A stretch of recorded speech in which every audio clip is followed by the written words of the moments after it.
Hi. In the last video, we discussed a number of key insights into this idea of one thing planning, and I want to continue that conversation now. Specifically, I want to talk about purpose, priorities, and productivity. 3 key insights. Whether you chunk out your time in terms of hours, half days, days, whatever, the key issue is that you prioritize those things that make a difference, that give you a high return on your invested time. And this means allocating time to them first. This is how you make purpose and priority productive. So let's talk about them in order. Most successful people use purpose like a compass. I often say that a life without purpose is a life not worth living, as opposed to a life without reflection is a life not worth living. But I think that what's interesting about purpose is it gives a sense of meaning, it gives energy, it gives focus, it builds confidence, it builds strength.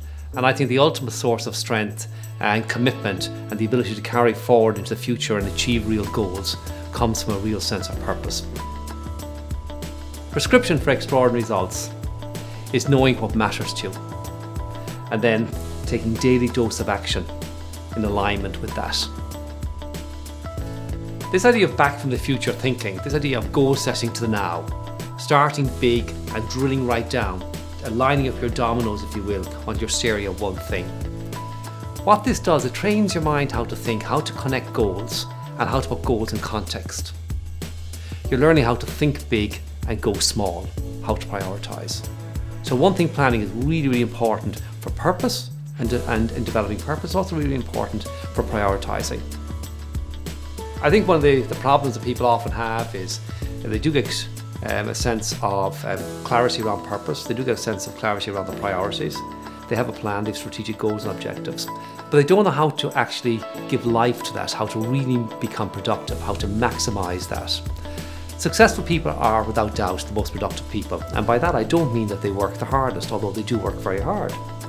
What I actually mean is that they devote the maximum amount of time to the highest, the most leveraged activities, the key things in the one thing plan, the one thing they can do right now, such that by doing it, everything else is easier or even unnecessary. And the way they do it is they block out time. We talked at great length in the previous video about chunking, about blocking out time, but it's a very results orientated way of looking at time. You identify what has to be done, you chunk out the time so that it gets done. If disproportionate results come from one activity, then you must give that one activity disproportionate amount of time.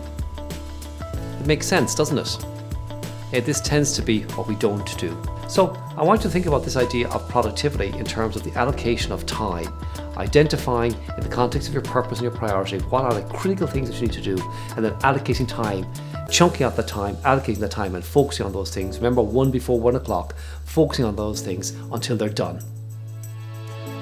Just before I finish this video, I want to share one last thought with you, an insight again into the one thing planning. And I don't know if any of you have ever read the book called The 4 Agreements.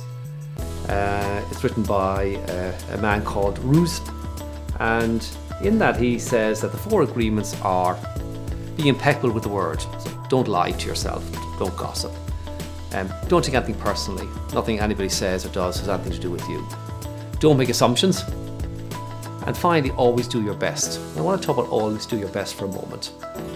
The reason he says you should always do your best is that if you always do your best, you'll have no regrets and no recriminations. You'll always be able to look back and say, well, I did my best. And I think in the one thing planning, that is a very positive thing that comes out of it. If you have a one thing plan, you have a sense of purpose, you've drilled your way down to things to do today, and you're doing those right here, right now. You are doing your best.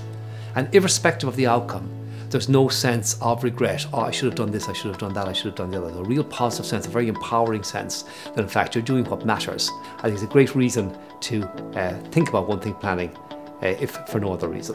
Thank you. You can find all of this that we've just discussed in the blog. So please go to the blog section of my website and read this for yourself. Print it out, share it if you wish.